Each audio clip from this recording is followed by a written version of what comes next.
Hello મિત્રો, આજે 8 મે 2025 ગુરુવારના daily current affairs અને એના જીકેના ક્વેશ્ચન્સ અને આન્સર્સ આપણે આજે જોવાના છીએ. તો ફર્સ્ટ ક્વેશ્ચન છે, દર વર્ષે વિશ્વ રેડ ક્રોસ દિવસ ખાલી જગ્યાના રોજ ઉજવવામાં આવે છે. તો સાચો જવાબ આવશે મિત્રો 8 મે. તો 8 મે છે આપણે વિશ્વ રેડ ક્રોસ દિવસ ઉજવવામાં આવે છે. એના વિશે થોડી માહિતી જોઈએ તો વિશ્વ રેડ ક્રોસ દિવસ દર વર્ષે 8 મેના રોજ ઉજવવામાં આવે છે. આ દિવસ રેડ ક્રોસની આંતરરાષ્ટ્રીય સમિતિ ICRCના સ્થાપક હેનરી ડ્યુનાન્ડની જન્મજયંતિ નિમિત્તે મનાવવામાં આવે છે. તો આ થોડી માહિતી છે. ક્વેશ્ચન 2, દર વર્ષે વિશ્વ થેલેસેમિયા દિવસ ક્યારે ઉજવવામાં આવે છે? તો જવાબ આવશે 8 મે આપણે વિશ્વ થેલેસેમિયા દિવસ ઉજવવામાં આવે છે. તો એની થોડી માહિતી જોઈએ તો થેલેસેમિયા રોગ, તેના નિવારક પગલાં અને સમગ્ર વિશ્વમાં લોકોમાં ફેલાતો ટાળવા માટે જાગૃતતા લાવવા 8મી મેના રોજ આ દિવસ મનાવવામાં આવે છે. તો આનો મેઇન ઉદ્દેશ છે કે આ રોગને ફેલાતો ટાળવા માટે એની જાગૃતતા લાવવા માટે આ 8 મેના દિવસે ઉજવવામાં આવે છે. આ રોગમાં હિમોગ્લોબિન અને લાલ રક્તકણો ઉત્પન્ન કરવાની શરીરની ક્ષમતાને અસર થાય છે. એટલે કે થેલેસેમિયા રોગથી પીડિત વ્યક્તિને થોડા લાલ રક્તકણો અને ખૂબ ઓછી હિમોગ્લોબિન હોઈ શકે. તો આ એના લક્ષણો કહેવાય થેલેસેમિયાના. તેની અસર હળવાથી લઈને ગંભીર અને જીવલેણ પણ હોઈ શકે છે. તો આ એની અસરો છે. આ વર્ષની થીમ, તો દર વર્ષે થેલેસેમિયા દિવસ ઉપર એક થીમ રજૂ કરવામાં આવે છે. તો આ વર્ષની જે થીમ છે, થેલેસેમિયા માટે એક સાથે, એટલે સમુદાયોને એક કરવા, દર્દીઓને પ્રાથમિકતા આપવી, આ છે આ વર્ષની થીમ. પ્રશ્ન 3, તાજેતરમાં સમાચારમાં રહેલ ECI નેટ પ્લેટફોર્મ ખાલી જગ્યા સાથે સંકળાયેલ છે. તો આ મિત્રો આપણે સાચો જવાબ આવશે ભારતીય ચૂંટણી પંચ. તો અહીંયા પણ આ રીતનો અલગ પણ પ્રશ્ન પૂછાઈ શકે, ભારતીય ચૂંટણી પંચ જોડે કયું પ્લેટફોર્મ જોડાયેલ છે? તો ECI નેટ, આ આપણે જવાબ આપી શકીએ. એની માહિતી જોઈએ. તાજેતરમાં ચૂંટણી સેવાઓને સુવ્યવસ્થિત કરવાની દિશામાં એક મહત્ત્વપૂર્ણ પગલામાં ભારતીય ચૂંટણી પંચ દ્વારા ECI નેટ નામનું single point digital platform launch કરવામાં આવશે. તે ભારતીય ચૂંટણી પંચ ECI election commission of India દ્વારા વિકસાવવામાં આવી રહેલ સિંગલ પોઈન્ટ ડિજિટલ પ્લેટફોર્મ છે. તે મતદારો અને ચૂંટણી અધિકારીઓ, રાજકીય પક્ષો અને નાગરિક સમાજ જેવા અન્ય હિસ્સેદારો માટે એક નવું વપરાશક પરિપૂર્ણ ડિજિટલ ઇન્ટરફેસ છે. તે હાલના 40થી વધુ મોબાઈલ અને વેબ એપ્લિકેશનોને એકીકૃત અને પુનઃનિર્માણ કરશે. આ બધી માહિતી છે. ક્વેશ્ચન 4, તાજેતરમાં સમાચારમાં રહેલ ત્રિશુર પૂરમ ઉત્સવ કયા રાજ્ય સાથે સંકળાયેલ છે?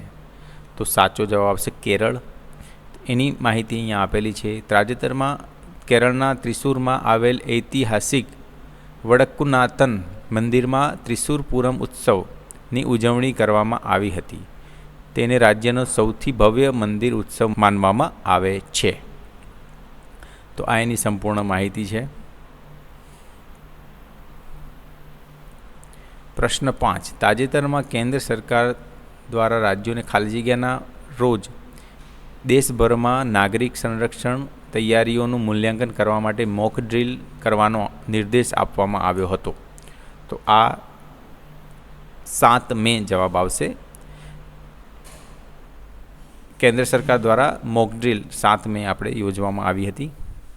તાજેતરમાં કેન્દ્ર સરકાર દ્વારા રાજ્યોને 7 મેના રોજ દેશભરમાં નાગરિક સંરક્ષણ તૈયારીઓનું મૂલ્યાંકન કરવા માટે મોક ડ્રીલ કરવાનો નિર્દેશ આપવામાં આવ્યો હતો. આ નિર્દેશના ભાગરૂપે દેશભરના 244 વર્ગીકૃત નાગરિક સંરક્ષણ જિલ્લાઓના નાગરિક સંરક્ષણ કવાયતો અને રિહર્સલનું આયોજન કરવામાં આવ્યું છે. પ્રશ્ન 6, તાજેતરમાં સમાચારમાં રહેલ ઘાસેમ બશીર મિસાઇલ કયા દેશ સાથે સંકળાયેલ છે? તો સાચો જવાબ આવશે ઈરાન. તો મિત્રો આની માહિતી જોઈશું. તાજેતરમાં ઈરાન દ્વારા ઘાસેમ બશીર બેલેસ્ટિક મિસાઇલનું અનાવરણ કરવામાં આવ્યું હતું. તે ઈરાન દ્વારા વિકસિત એક નવી મીડિયમ રેન્જની બેલેસ્ટિક મિસાઇલ MRBM છે. તેની રેન્જ લગભગ 1200 કિલોમીટરની છે. આ મિસાઇલની લંબાઈ આશરે 11 મીટર હોવાનો અંદાજ છે. તેનું કુલ વજન આશરે 7 ટન છે. આ મિસાઇલનું એરફ્રેમ દેખીતી રીતે કાર્બન ફાઇબર કમ્પોઝિટ મટીરિયલ્સનો ઉપયોગ કરીને બનાવવામાં આવ્યું છે. તો આ સંપૂર્ણ માહિતી. જેમ કે આમાંથી બીજા પ્રશ્નો પણ એ રીતના પૂછાઈ શકે કે આ જે મિસાઇલ છે એ કેટલા કિલોમીટર રેન્જની છે, તે મિસાઇલની લંબાઈ કેટલી છે, તેનું વજન કેટલું છે આશરે, તો એ બધું અહીંયા પૂછાઈ શકે છે. પ્રશ્ન 7. તાજેતરમાં સમાચારમાં રહેલ ફ્રેડરિક મેર્જ કયા દેશ સાથે સંકળાયેલ છે? તો સાચો જવાબ આવશે એ જર્મની. તો તાજેતરમાં જર્મનીના રૂઢિચુસ્ત નેતા ફ્રેડરિક મેર્જ દેશના નવા ચાન્સેલર તરીકે ચૂંટાયા છે. તો ફ્રેડરિક મેર્જ એ નવા ચાન્સેલર તરીકે ચૂંટાયા છે. બીજા રાઉન્ડમાં 630 સાંસદોમાંથી 325 સાંસદોએ શ્રી મેર્જની તરફેણમાં મતદાન કર્યું હતું. તો આ સંપૂર્ણ માહિતી. પ્રશ્ન 8. તાજેતરમાં ભારતીય નૌકાદળનું એક ઓફશોર પેટ્રોલ જહાજ INS શારદા ખાલી જગ્યા દેશના માફિલાફુસી એટોલ ખાતે પહોંચ્યું છે. તો આ માફિલાફુસી એટોલ એ કયા દેશનું છે? તો એ છે માલદીવ.